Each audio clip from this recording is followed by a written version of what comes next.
Asal murah je pergi.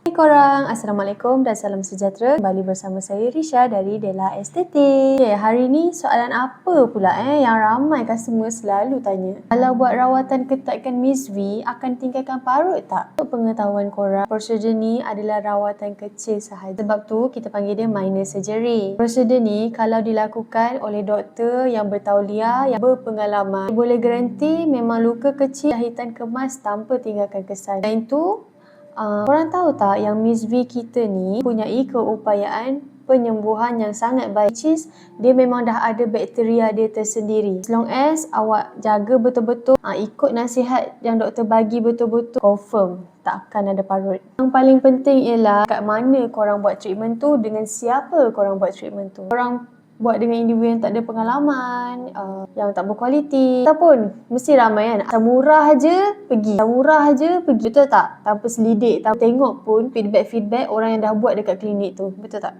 So korang jangan asal murah je pergi, korang kena selidik dulu, korang kena tengok dulu feedback dekat klinik dia, feedback customer yang dah buat dekat situ.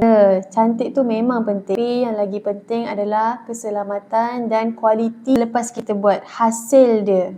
Jangan korang pergi buat tempat murah, lepas tu infection, bernanah. Bila bernanah dia dah tak nak bertanggungjawab.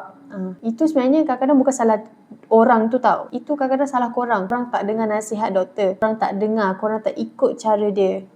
Okay? So, siapa nak Miss V dia cantik, ketat semula, nanti husband pun makin sayang, korang boleh datang ke klinik kami, Della Estetik. Bye-bye. Kita jumpa di next content.